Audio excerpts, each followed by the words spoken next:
Get Into Geek. This is episode 145. We are talking Stargate, SG-1. Almost the full Get Into Geek team is here, or not even quite. My name is Mitch Lewis. Joining me, Matty Gibson. Yo. And that's it this week, which I think, Matty, is actually pretty apt, because we are going to be talking about Grace, which we've, for a couple of weeks on the show, have been saying that we're not looking forward to talking about this. More so you and Brendan, because you remember the episode. I'm somewhat familiar with it, but hasn't watched it in a long time.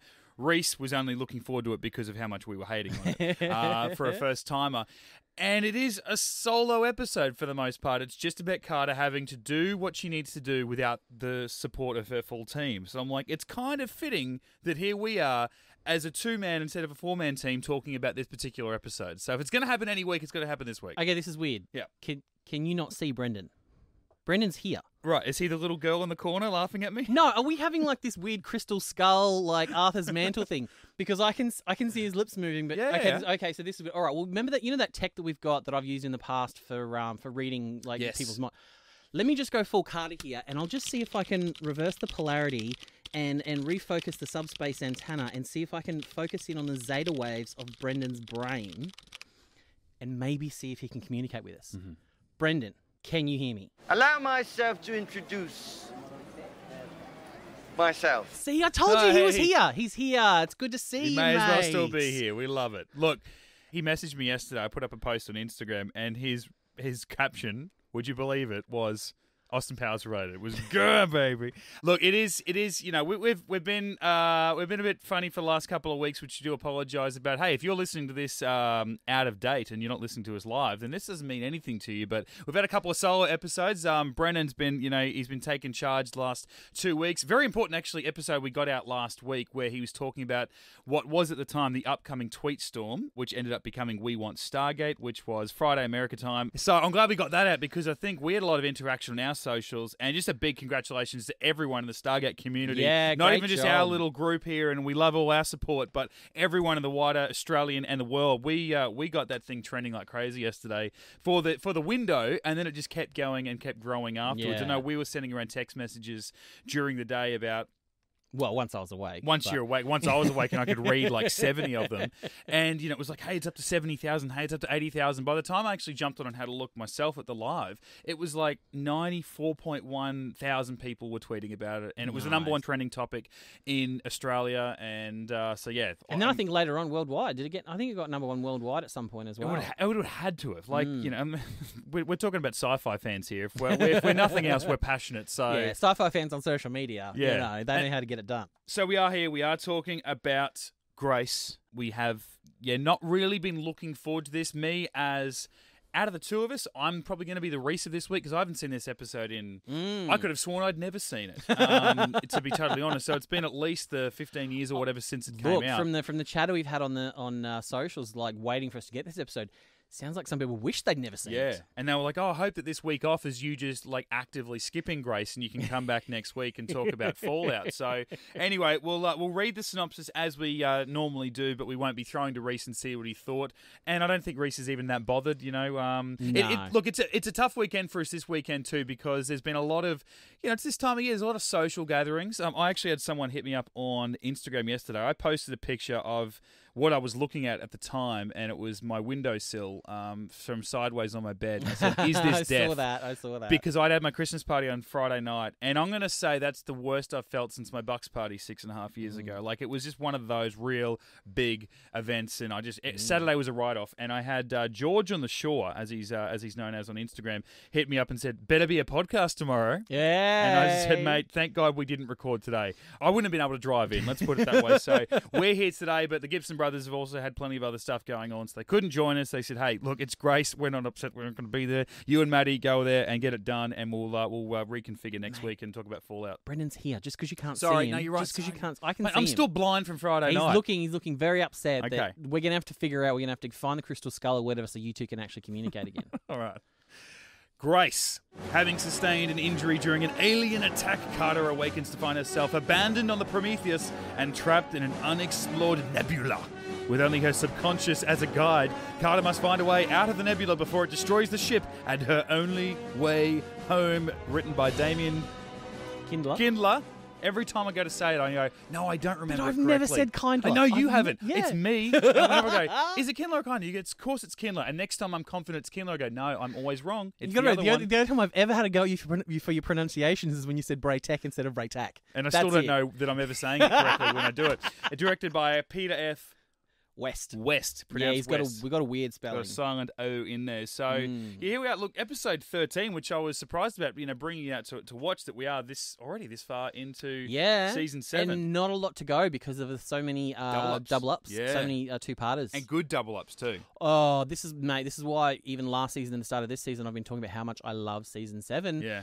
And look, I have to say, I still love this episode too. Yeah, look, you hit me I really enjoy it. The other week when we were going to try and get in here to record and we couldn't, and you said, I'm kind of happy to delay it a little bit further because I'm not sure what Brendan is going to say because he hates this episode, and I think we all assume that we all hate this episode, and yeah, you don't hate it. You got some positive stuff to say about it. Yeah. I understand that it's polarizing in the community, and we'll get into that a little bit later on. I understand that it's kind of a love it or hate it episode. I think it's very similar to back in last season when I spoke about Paradise Lost, when O'Neill and Maybourne are stuck on that moon together. Yeah. I said there as well, you've got to be in the mood for it. Yeah. And I think this episode, because there's not a lot of action and it's very little of the whole team, it's a lot of Carter, you have to be in the mood for it. And I just happened to this time around be in the mood. Sometimes I've skipped it, totally. Yeah. But this time around I was in the mood for it and I was kind of feeling it. Yeah. I got a bit emotional, especially the Carter and Jacob scene, because to me that is the crux of this whole episode, and we'll get into that a little bit later on. But if you can connect to that particular scene, which apparently Carmine Argenziano actually put on his showreel. Oh, really? Wow. Yeah, like that's one of the scenes he's been most proud of his entire career.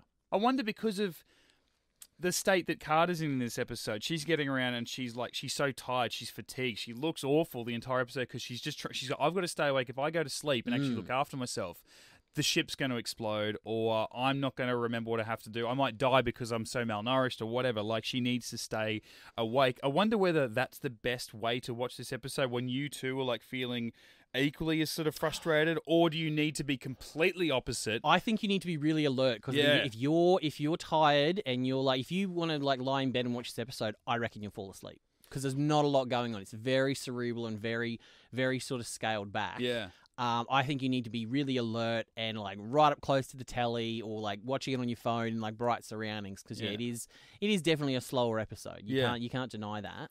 But I think you really need to be paying attention to what everyone's saying, because there's this sort of cool thing. Like, if you go back and watch it a couple of times, which I know a lot of people won't, it is very much like in Red Sky, where we don't actually get a definitive answer at the end on whether we saved those annoying Amish people, or whether the Asgard did, or whatever happened.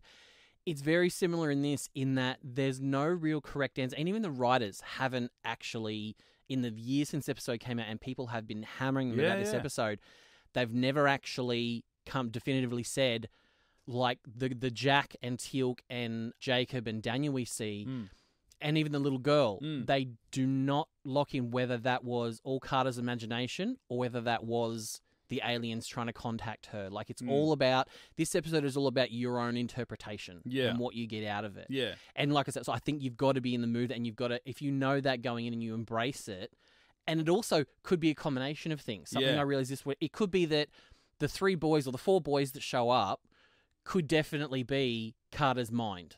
It's different aspects of her own personality, like Daniel coming at it from the scientific sort of aspect, Teal'c coming at it from her like military background. Teal'c represents a military background, saying, this is a way for the aliens to find out information about Prometheus and take advantage of it and stuff like that. So it wouldn't surprise me if it's like, all the boys showing up were her like representations of herself, but the girl could have been the aliens, like that, because that's the one.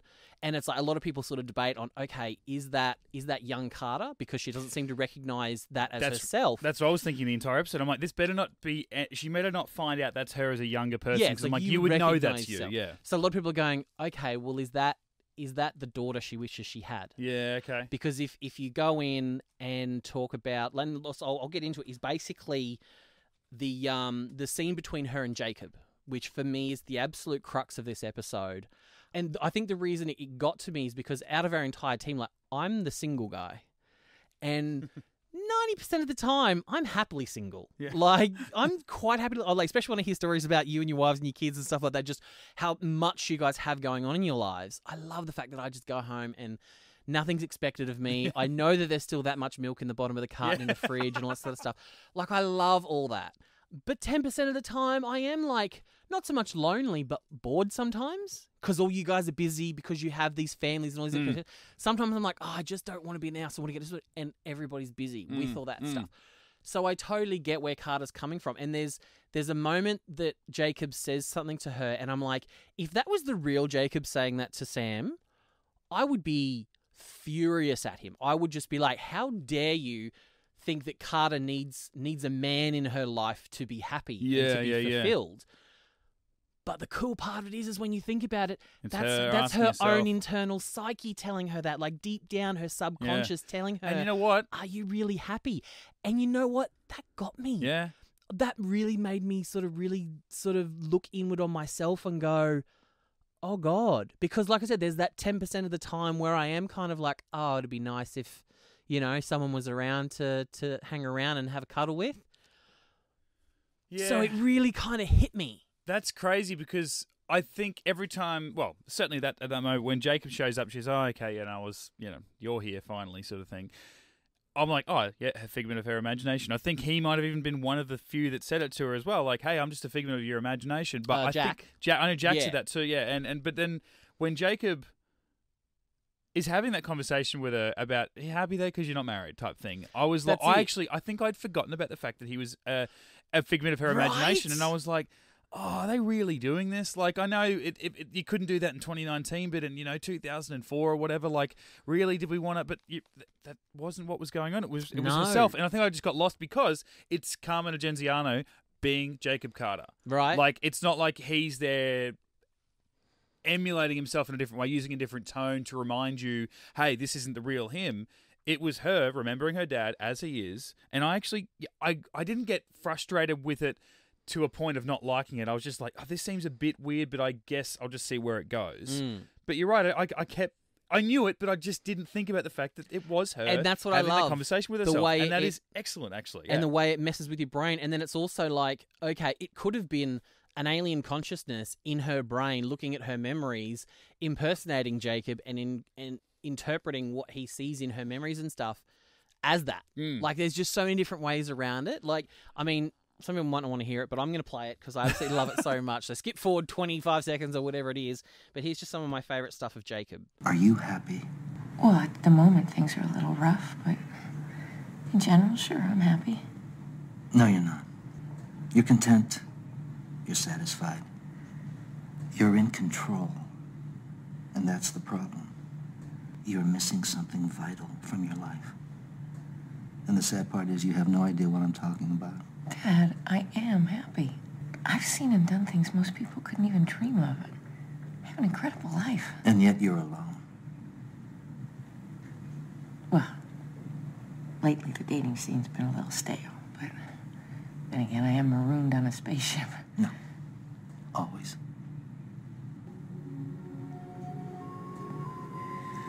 Sam, I know you've denied yourself the experience because you think it must inevitably end in pain and loneliness.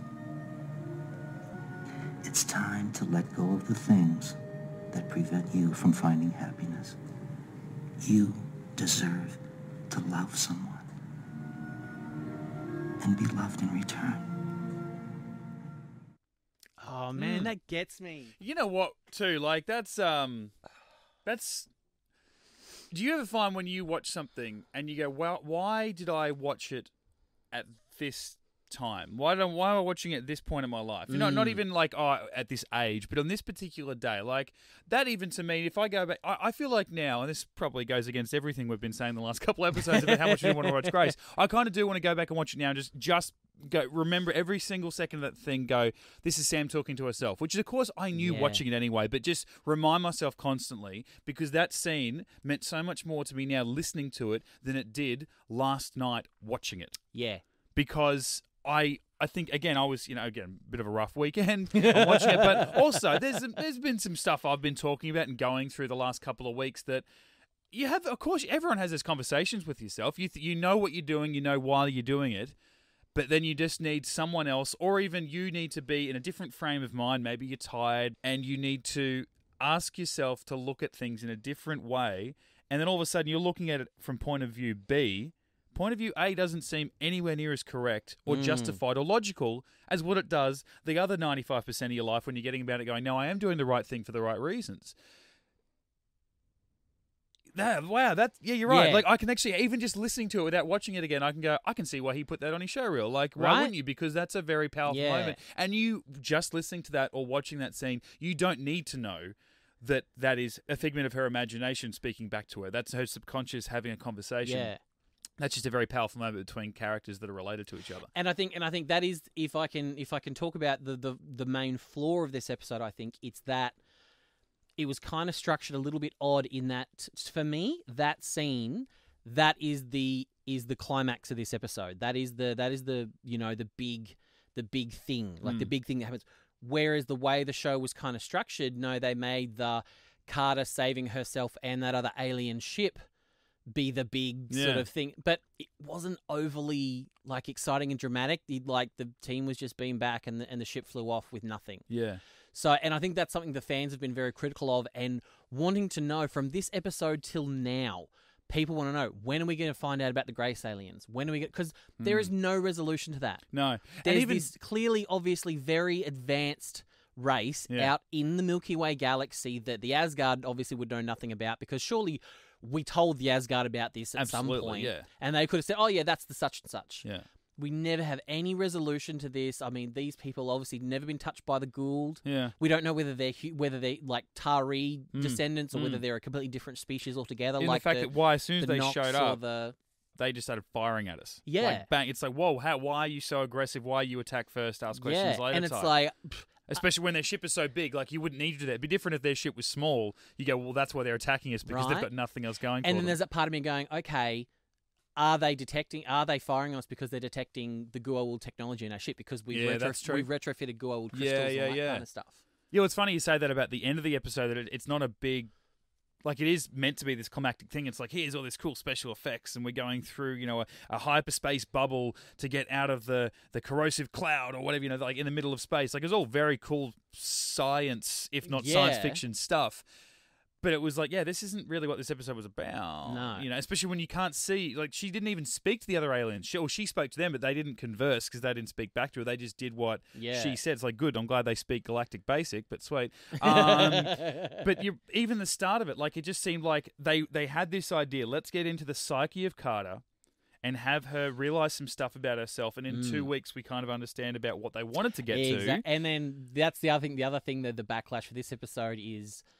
No spoilers, but Pete's not a very popular character in the fandom. Not people aren't a huge fan of Pete, and we'll get to that in 2 weeks' time. Yeah. And this is kind of the impetus of Pete. Yeah. So I think that's another reason why this episode retroactively gets a little bit of slack from a lot of the fandom. Yeah. So I just felt like that's what they wanted to do, but they had to just like, let's a big spaceship. They pushes them into a big cloud, energy cloud in the middle of space. And then they'll get out of it at the end. So they just had to sort of chuck in at the last minute of the scripting this very, you know, action sci-fi TV show stuff to then give us this very cerebral episode. Yeah, and apparently the whole idea behind this episode was it was supposed to be Amanda's version of when Shanxi got Lifeboat. Yeah. And when Teal'c got like Orpheus and Changeling, like give them a chance to like flex their acting muscles. Yeah. So I think Amanda got to really show a lot. Yeah. But not in the... Like, Michael got to stretch a lot in Lifeboat because he was playing all these different characters. Teal'c got to stretch a lot in, like, Changeling in particular because he was playing a completely different character. Yeah. Amanda, as good as she is in these episodes, she's still Amanda the whole time. Yeah. So I think there was a little bit of lacklusterous in there. It would have been nice to give her somehow a way to sort of, stretch her acting muscles a little bit more. So, does it hold up to the likes of, like, Lifeboat and Changeling and Orpheus? Not so much. But I still really, really enjoy it because Amanda is amazing in it. Yeah. It's hard when it's just so stripped back. And there's no... Like in Lifeboat, my favourite part is when it's like like Daniel and Janet just yelling at each other. Yeah, and like, there's none of that really emotional high stuff.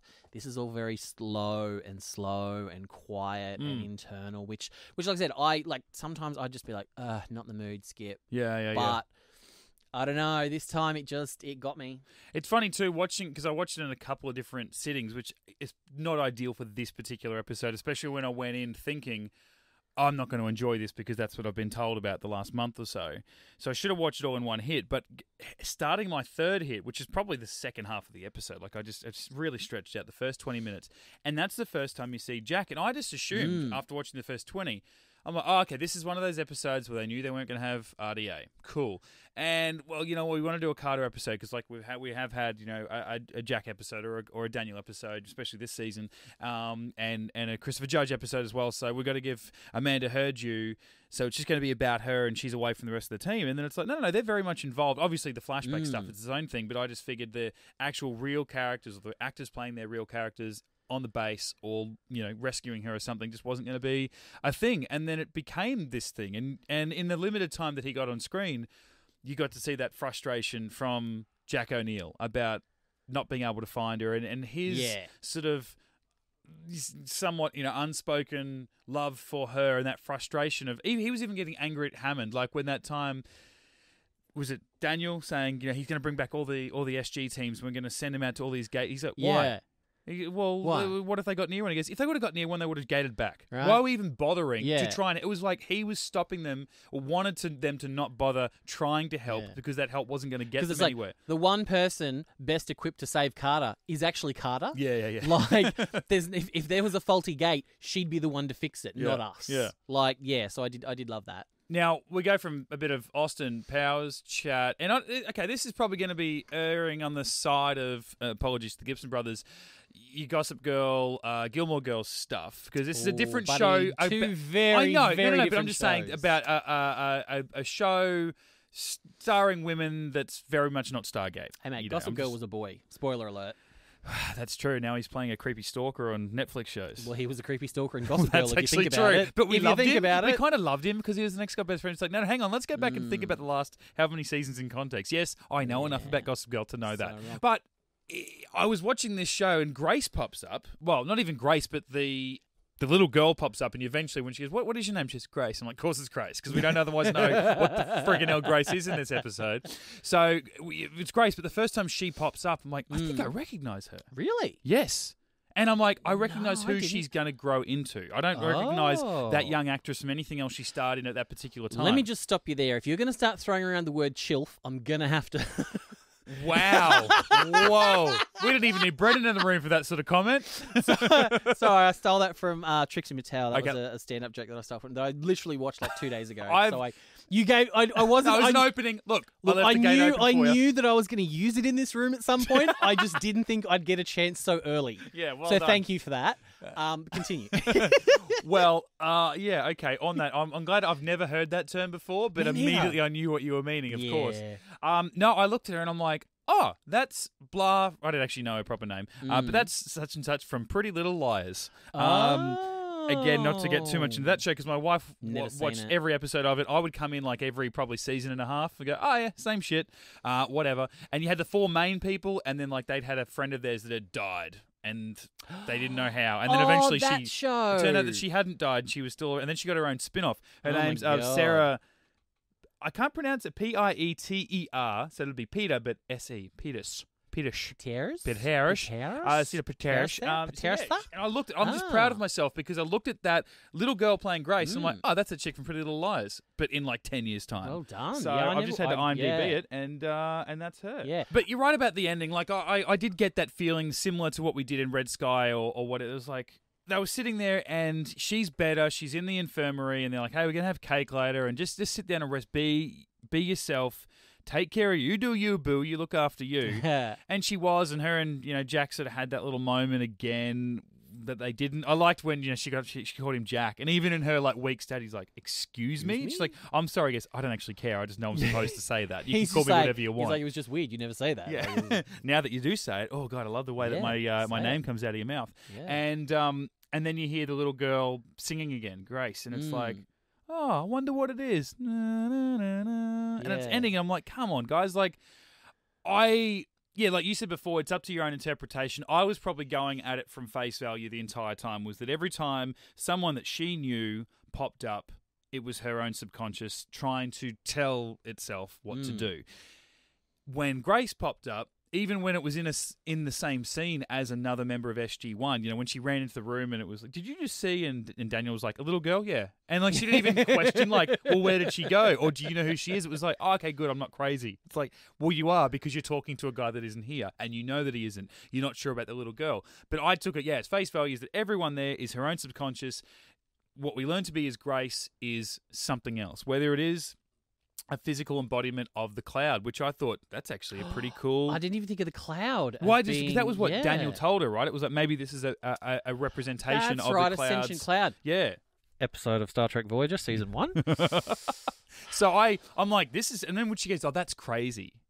That's a pretty out there thought. I'm like, you do realize you're on the other side of the freaking galaxy because you've built a ship out of alien technology. Yeah. Like, come on. Like, I think we're past just immediately looking at something or a theory and going, that's crazy, write it off sort of thing. So I just took that as being that. Or maybe it was the other aliens, but if that's the case, why did they choose to make their only form of contact with her like that? So I don't know what it is. I just knew that I didn't take it as her subconscious. And then come the end where you still hear her inside her head, which you'd think, is that an ongoing symptom? Like you said, we never hear of these aliens again. Do we ever hear Grace singing in the background of Carter's mind? Is she permanently mentally damaged by what happened to her? No, it was just a fun way to end the episode of you go, oh, I wonder what it really was. Credits. And then there was no resolution to why the entire crew was... We don't find out, were they beamed off? Did they hit the escape pods and then they were beamed into the ship? And then it's like... And were they even aware that they'd been gone? Right. That was the thing. That was the resolution that I wanted is, okay, if these aliens were so advanced or just different to us, there was no way for them to communicate with us. What, with the entire rest of the Prometheus crew unconscious that entire time, but then were suddenly conscious when they were beamed back?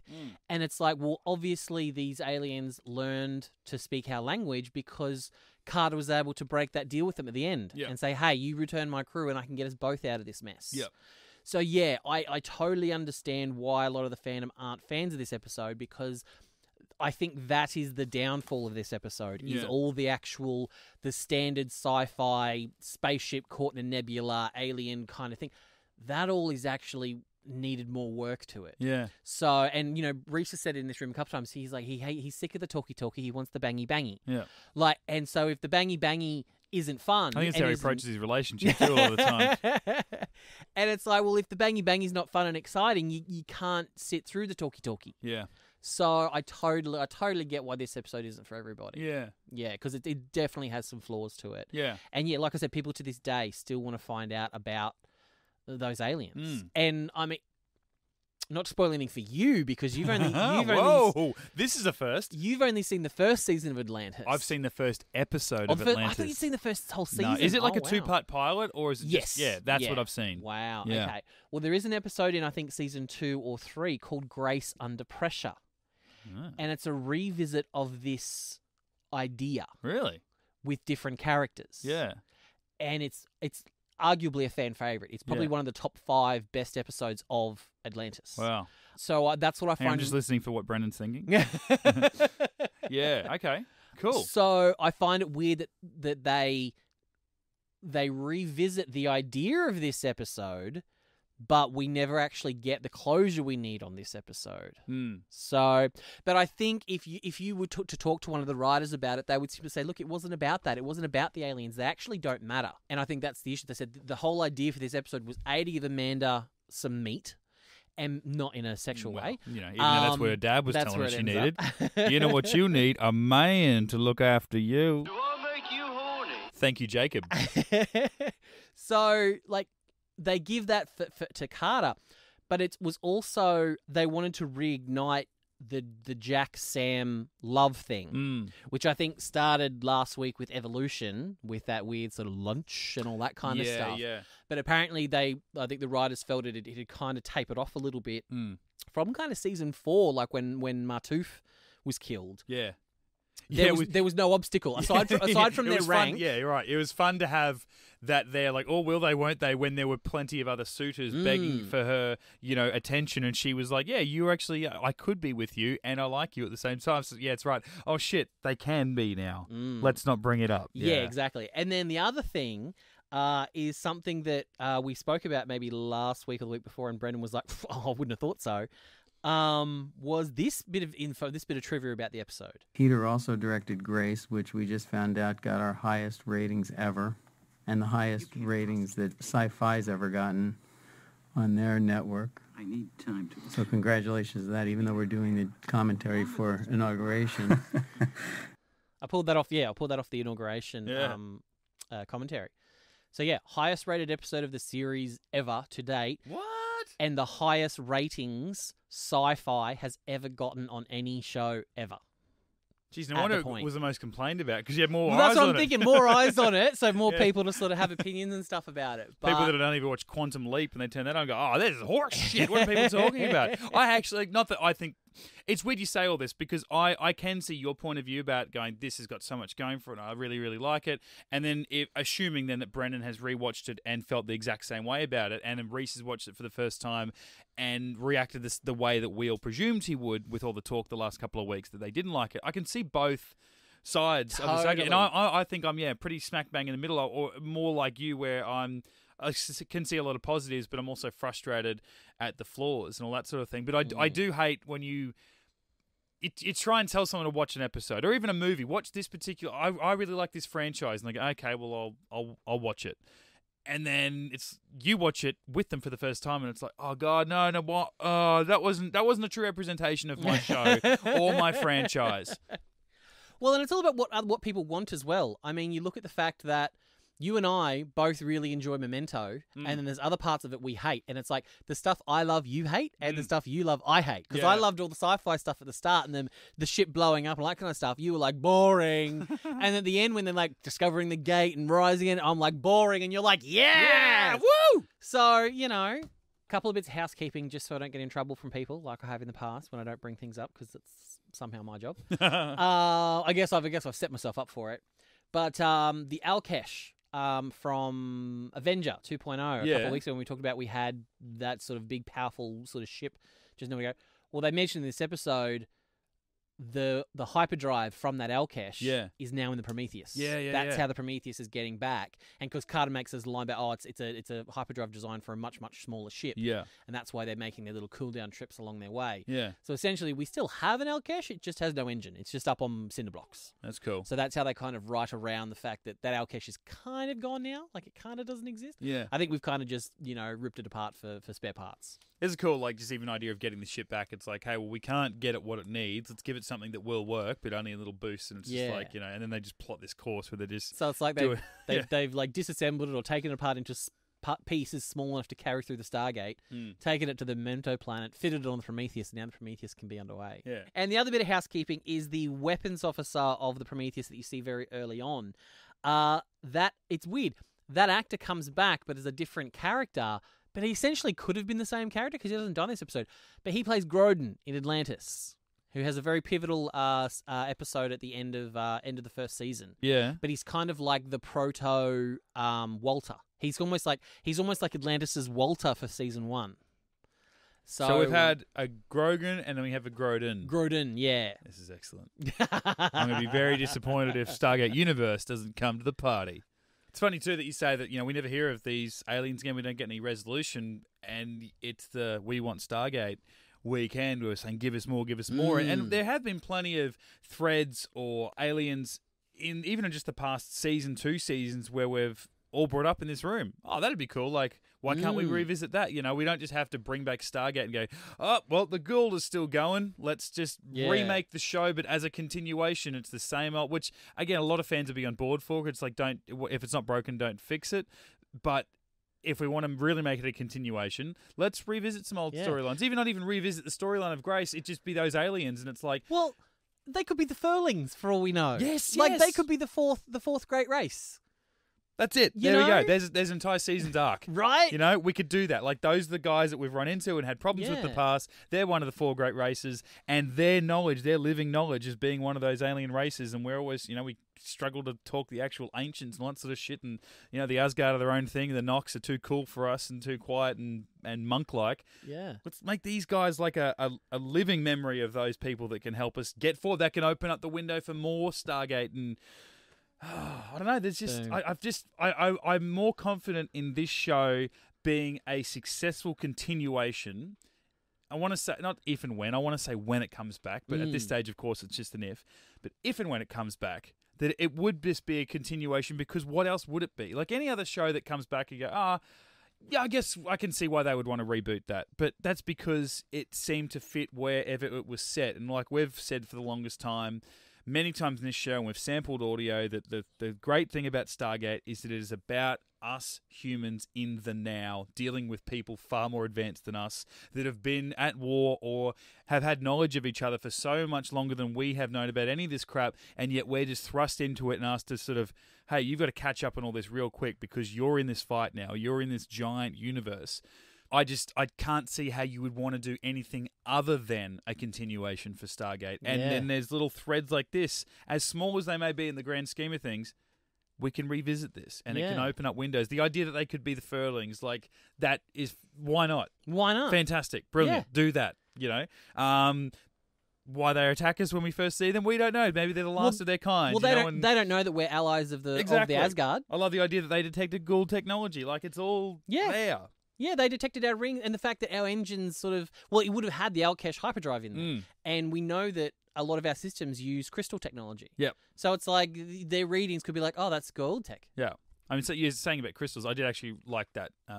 The look of the blast at the start where they got hit by an alien shot, and then just the energy pulse out of the crystal little cabinet, and it threw her against the wall, Carter, at the start of the episode. I'm like, that looks kind of cool. Yeah, and it kind of brought the fact that she could be seeing things, because it wasn't just a little bump on the head. It was a massive sort of energy almost like a concussion, energy surge kind of combo of things. And there's the other thing, I guess, that we didn't get. Like, why didn't they take her? Because she was knocked out. Like, she wasn't dead. They would have been able to tell that. Why didn't they beam her out as well with the rest of the was ship? there something about a line where Carter said all the escape pods had been launched, or were they not? I can't remember. No, you're right, actually. They were. Yeah. So if everyone abandoned ship, again, why? Why did they abandon ship? Yeah. There needs to be a reason. I mean, if life support was failing and they abandoned ship, great. But if life support was failing, Carter would have died. Yeah.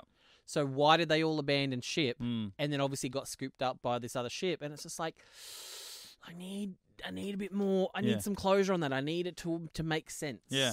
And at the moment, it quite doesn't. Just that part of it. So in a way, I think it would be more interesting or more frightening for Carter if she looks into the escape pods and they haven't been empty. That they're all still there. It's like the people are gone, but so the escape pods are still there. Like there's no way for them to get off the ship without those escape pods. So what happened? And that would make more sense for the aliens rather than just be forced to pick them up.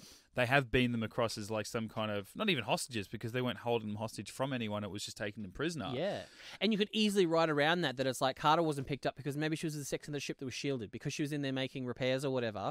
There was a radiation thing from the engines or something or other, or that concussion, changed her, the electricity in her body for a minute, and it's like they couldn't get a lock on her. Could have been a protein marker. Could have all been about protein marker from Jolena. It's all there, guys. Could have happened. Just all I'm saying, Damien, you could have taken another pass on it. But having said that, I mean, that stuff could have been stuff that ended up on the editing room floor. Could have been cut. You never know. Yeah. But all in all, enjoyable episode. It's still not. I said going into this season, there are 2 episodes I'm not a huge fan of, and this is not one of them. This is still to come. There's still 2 to come that I'm like, meh. Not this one. Okay. Enjoy it. No, that's why I said before that we are halfway, because I'm starting to think about the end of year ranking. I've got to start setting these out. And I'm like, man, I'm always thinking about a rank. Now I don't remember how I felt in a negative way about all the episodes so far. So this could still find its way down the bottom of my list, all things considered, come the end of the season. But if that's the case, this would be a pretty successful season, because it's I'm like I said, I'm not maybe as in love with the good things as you are, but I'm definitely not going to be right into the negativity of it that Brendan might have seen and has not liked for so many years, and regrets having to rewatch it when it was going to come up. So now that we're past it, I'm like, okay, it wasn't that bad. Yeah, I mean, I'm just looking back to my season 1 rank, and like in my top 7, well, we'll steer clear of the controversial ones of my top 7. Absolutely. But like Enigma and Tin Man were in my top. Now, Grace won't be in my top this season because there are so many good episodes in this season, but I'd take Grace over like Tin Man or Enigma any day of the week. Tin Man was Come try ya! Rhys's favourite episode of that season, wasn't he? I think it was. Well, this might be the biggest call we've made in this episode so far if you say Grace is better than his favourite of season 1. But we'll wait until he comes back. I actually would really like to know, something I was going to ask Rhys had he been here was like, did he think the entire episode was a dream? It's like when Carter woke up in sickbay at the end of the episode, like, and that's another aspect of what this show could have been, because we don't know what, if anything, the rest of the crew remember. Was the whole thing a dream? Yeah, I was getting worried. Did Carter hit her head? Was she knocked out? And then she was asleep the whole time. The crew sorted everything out, and then she just woke up in sickbay. Yeah, that could have happened. That could have all been in her head. Yeah. Oh, it's time for the Get Into Geek hairy mailbag. Not quite as hairy with just the two of us, but God, don't take that out of context. Don't isolate that. That's weird. I've got a message here from Israel Ritchie. Richo, the rare, the Iz dog. Is he rich? Oh, is he what? That's like that'd be like a good rapper name. Is he rich? Is he rich? Is he rich in the house, yo? Maybe that's what Israel Folau can do. Oh, we all know what Israel Folau can do. He can do what the Gibson Brothers podcast tells you to do, and get. Israel says, "Hey guys, I found this podcast about 2 weeks ago, and I'm only up to episode 80, but I'm absolutely loving it. I got my sister and mates into it also. You totally need to do a clip show of how many times Rhys says absolutely, because I feel it's about 10 per episode. I've never picked up on that. I've picked up, but I think I love the way that he says it. It's like the way that absolutely. Teal'c... Yeah, it's like the way that Teal'c says, indeed. You just look forward to it. When he says it, I'm like, that sounds so right. Yeah. It actually, the last time he did say, I've never picked up on the quantity that he says it, but I know he does say it every now and then. It does make me think whether his wife Ash gets him to watch RuPaul's Drag Race, because there is a drag queen on there, Gia Gunn, and her catchphrase is absolutely. I'm going to take a early guess. That's not where he gets it from. Probably not. But hey, look. We're all a different person when we're at home with our wives. That's it, exactly. Says the guy watching Pretty Little Liars. So, have you seen the cast of that show? I watched. Yeah, are they all underage at the time, bitch? No, more chills. No, it's Hollywood, mate. They're probably nearly 30, playing teenagers. I fine. I think I did watch. And the show has a storyline about a teacher having sex with one of the students. So I think I did watch the first episode because it had Holly Marie Combs was playing one of the mums. Yes, and she was my crush from Charmed. Yep. So I watched the first episode, but I couldn't get past the bad acting and the plot, man. Hey, I'm there to defend it. Hey, anything to keep Mrs. happy, do it. I'm just going to go in there. Oh, are you watching this again? I guess I can sit around and watch Lucy Hale and the rest of the crew do their thing. Izzy continues, love you guys. I would love to hear a clip of what Rhys really said off camera about the hairy mailbag 2 hate mail episode. Oh, most of that was said on the show. Yeah, I think most of that was on there. Yeah, I think that was most of that. Much love from Perth. Oh. Come try ya. G'day from over there, the other side, eh? Oh, look, and we can probably skip his next part, but he does say, Maddie, much respect to you, but fuck off with your Star Trek shit. Yeah, well. I understand why that thank you, Izzy. would have been skipped. How long we got to go until Picard comes out, Maddie? It's very long? What are we talking? Next month, I think. Shit. Yeah, first month next year. Yeah, I can catch up before then. Very what do we got next in the mailbag? Message here from Tabia Hadley. Hey, I'm currently binge listening to Get Into Geek and I am loving it. Wanted to let you know that I completely agree with Maddie's side of the argument in the episode 2010. Oh, that's awkward. We don't really bring that up anymore. And I feel like I'm going to get to hear it again in the episode. I am in the middle of episode 88 right now. I just finished listening to Double Jeopardy. I am a Christian, but still love listening to you guys because I believe it is each person's choice on what they believe. I actually really like the extra one you did after Demons. Because that was your favourite ep, Mitch. I love that ep, and it's not even about Stargate. It was just like the stuff that we cut out. I actually really like the extra one you did after Demons because I like hearing a different point of view from my own. But I thought I would let you know that I've listened to you on the way to and from church. That's a new one. That is a new We one. do like hearing how people sort of listen to us. I think I asked around about the Time of Demons, or at least the episode that followed, that we release, in Australian time anyway, we release on a Sunday morning. It would be so weird that people would be listening to us after going to church, and then it was just us shit-canning religion, and in that particular episode, Christianity, like just after you went and praised the Lord for an hour in a room. I wonder if there's like, if you're listening to our show as you like cross the threshold of a church, is there like a weird barrier that kind of stops you? like a vampire from Buffy trying to get into your house? You just get goosebumps and temperature drops 5 degrees. Is there like a lightning strike outside? Like what happens there? It's a sign. I've got an email here from Santos Gonzalez. This is in regard to, I believe, last week's episode with Evolution. He says, hey guys, greetings from Utah! Utah Saints! Utah Saints! Love the show, and it's the only thing that gives me 10 full hards on my life other than Scarlett Johansson. Fair call. Wow, that's one hell of a compliment We're not expecting to get as high as ScarJo. Just wanted to write in to clear up some of the military jargon in the episode Evolution that you were confused about. Since your local military expert isn't around to answer, Craig actually did call me the other day after Evolution and said, oh, why don't you call me? And I was like, but then he didn't really have an answer for me. So let's see if he answered the SG-3, what was it?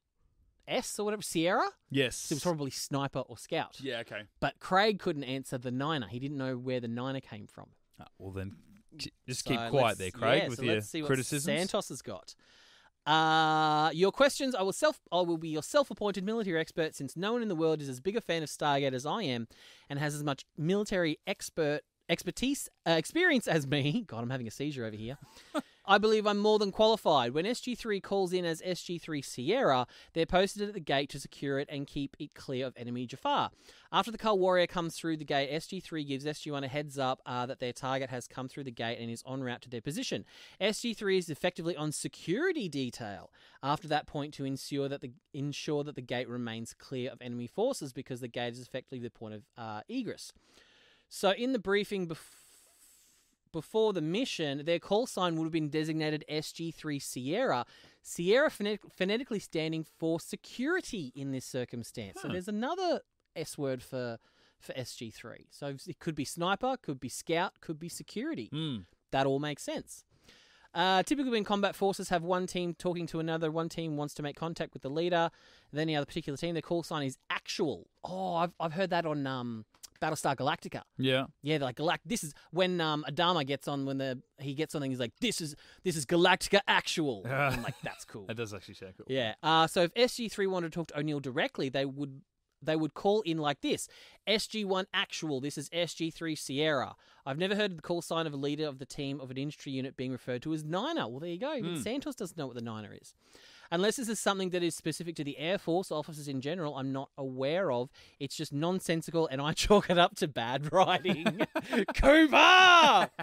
P.S. The other week you were all talking about dream casting for Stargate if they rebooted the series. I have no idea who I would put in the roles of the main cast, but I have 2 actors in mind for the casting of Walter, depending on the direction of the character. If you went... unless it's Gary Jones or Gary Jones, you can stop right now. Well, he says if you went comedic, of course you'd go with Gary. He says he'd love to see Aziz Ansari in the role. Wow, that is a different show. It's very different, especially the first time I ever saw Aziz Ansari, even before he became quite big. He played like a medical intern in one of the last seasons of Scrubs. Yeah. One of the most frustrating and annoying characters I've ever watched in my entire life. I can just imagine him like treating it like one of the docu-series, style that he's done, and just like turning towards the camera, Chevron 7, locked, General, and it's just like, nah. I love his, a bad Ansari. I love his style. I think he's funny, but yeah, that's a very different character for Walter. See, whenever I think of Aziz, unless he kept his name Walter, because he wouldn't suit the name Walter Harriman. Yeah, whenever I think of he in Scrubs, he does this. He's like syphilis. He's got some weird shit in that. And he says, and if you went a more serious route, I would cast John Cena as Walter. What do you guys think? Can't wait to hear you. Walter? As Walter. He would be more well-equipped than anyone else on any field team. What the hell? I love John Cena too. I'm not even mad at you. He would be like, he'd be a one-man SG team. Yeah. He would be Combat Cardigan Walter, though. They would have to increase the size of that palm scanner for the iris just to accommodate his hands.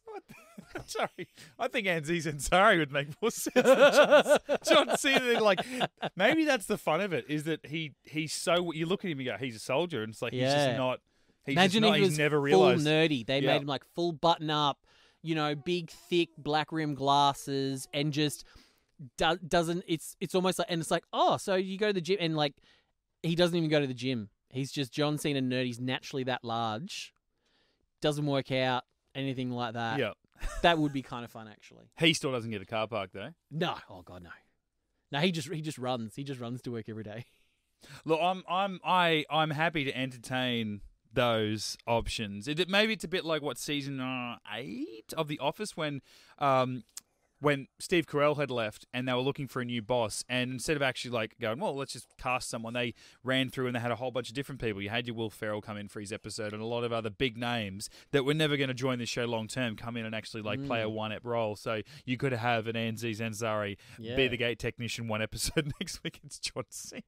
Well, like, what the hell? Then we actually have Sarah Silverman come in and do it. That'd be so good. I'd love to have Sarah Silverman. But they even did it in this show. Like, I think next season, like they get one of the Baldwin brothers in for an episode. Yes. Random little, and then they get Louis Gossett Jr. That's right. They get Chef for one episode. Yep. Totally doable. And our last one from Kimberly Turk. I haven't caught up yet, but I am a few episodes into season 7, and I haven't heard a discussion on Teal'c's sudden lack of eyeshadow. Do you think it's the lack of a symbiote that changed his colouring, or has he really stopped putting on eyeshadow? Interested in your opinion. I think we have mentioned it, but maybe a couple of seasons ago I kind of sort of threw it out there. Or maybe in one of our chats when Rhys wasn't here, like for Origins or something like that. But yeah, because Teal'c also used to get painted gold. They used to paint him in a gold sort of finish as well. So the idea being that was the symbiote. There was all the Nakwita in his system was making him gold, and I guess they factor in the eyeshadow with that as well. Yeah. So yeah, since he's lost his symbiote and been on Tritonin, it's because that's something that Christopher Judge wanted. He wanted less makeup. Because if you think about poor Christopher Judge, he's got to keep his head shaved. Yeah. And then B, his entire body, like visible, has got to be covered in like gold glittery sort of stuff. Yeah. And it's like, that sucks. So yeah, they've gotten rid of all the gold. And that's also the sort of jokey tie-in to Wormhole Extreme, when that fourth guy is silver. He's like a silver. He's a black guy coated in silver paint. Yeah. But it's much more prominent. So yeah, basically they never really mention it in show. Oh, I think once someone goes, "Didn't you used to be a lot more gold?" And Teal'c just kind of raises an eyebrow and sort of fobs it off. Yeah. But yeah, getting rid of the eye makeup and the gold has got to do with his Tritonin and the symbiote. But I often wonder, because there was that episode Holiday when they all swapped bodies, when Teal'c's like, if I'm to be a Jafar, blah, blah, I must shave my head, blah, blah, blah. So I'm wondering if the head shaving and the eye makeup was part of maybe it was actual makeup. I don't know. Like the gold is definitely Nakwita based. Yeah. But I'm wondering if the eye makeup was kind of something that Jafar had to do. He's just a big fanboy of Apophis. It's like, I want to look the most like my god. Yeah, because I mean, you never see any of the other Jafar sort of wearing eye makeup, but maybe First Primes had to. Yeah. And he just got used to it. Yeah, for me, like watching it as an actor playing a character, I don't think I'd noticed that there was a lack of it. It's probably one of those things that I noticed it when it was there, because it seemed like, it was like obviously wearing eyeshadow, but when he doesn't, he looked like Christopher Judge to it. And I think they were very good at they dialed it down slowly. I don't think they kind of just went one to the other. Yeah. So I think that was really, really good. But I don't like the idea of thinking that, like, before every mission, Teal'c's like, in his room, Kellner rooming with all those candles, like applying mascara and eyeliner to his eyes. I want to think like the Jafar version is like he's just got like a stick, and he just burns it in a candle, and he's just like jamming a hot stick into his eye, and that's just like ash and carbon. Then that's that's like his warrior way of applying his makeup. Yeah. That's my headcanon. Yeah, that's fair. That works. Yeah, I like it. No, not that there's anything wrong with applying a bit of mascara, a bit of eyeliner and stuff. No. I can't picture Teal'c doing it. Yeah, so there's your answer, Kimberly. Not our opinion. That's the answer. I mean, there's no Maybelline on Chulak, so that we know of. Well, that we know of. That's true. That's true. All right, that's episode 145 of Get Into Gate. We will be back next week to talk Fallout. Now, this one we will not be doing without Rhys. Right, if Rhys isn't here next week, I think we'll actually just go and do Chimera and then come back. Yeah, we're going to have to. I don't think we can legally and ethically do Fallout without Rhys here. And if you've seen it, you know why. I'm just going to say it's his favourite version of Daniel Jackson's in this episode, and that's not Daniel Jackson. That's the Big J, man. He's back. We're on. So the Big J. We'll be talking about that on our next episode of Get Into Gate for episode 146. In the meantime, you can check out all of our old episodes on your favourite podcasting outlet. Just search Get Into Gate, a Stargate podcast. Find us on the socials, Facebook, Twitter, and Instagram. Join in the fun there. Come follow and share and like all that stuff. And anything you do, continue while the tweet window is over. Just whack on that hashtag, We Want Stargate. Keep it alive, because we still want Stargate. We didn't want Stargate for an hour this weekend. We want it. So anything you write to us, everything you want to do on social media relating to Stargate, just whack up that We Want Stargate hashtag and keep the love going until we hear something, at least from Baron Destructo himself. I want to hear Joe and Lottie say something. I mean, they've already thanked people. Or Brad Travellers. Brad, absolutely. I want those two just coming back to us with news. Good or bad, we just want to hear what happened because of it, and then we can move on and want it again in the future somewhere. Yeah. So, and if you'd like to grace us with your presence... Oh, there he is. He's back. Jump on our Patreon. Absolutely. Patreon.com/getintoGate. Just like we've got some colourful ones this week, Mitchell. I'm glad you've got the paper and you're going to read. Well, I think the letdown of the three, and I don't mean that in a negative way. I just mean it's, very plain Jane. Jane Krause. Oh, nice. Welcome, Jane. A little bit of flavour after that. We've got Zat Mickeltel. No, we yes. don't. Look, he has put his real name here, but maybe he's going under this pseudonym because he didn't want his name read out in case his missus listens and she's like, why are you wasting money on those idiots? So he's gone with Zat-Mick-Ultel. I actually love Zat that. Mickeltel. Yeah. Clever. Normally, that would be like just the winner. Mm-hmm. But then we're followed up by Fap and Dry. Fap and Dry. All one word. These are not real people. Fap and Dry. Well, welcome along, guys. You've come to the right place. With those sort of names, Welcome. you're in the family. Hey, look, I don't mind a bit of Fap and Dry. No, you do not. You're telling me that before the show, and I'm like, why? Okay. I've got an instructional video if you want to watch later. It actually isn't VHS, though, isn't it? No, I made it myself. It's all. Get Into Geek.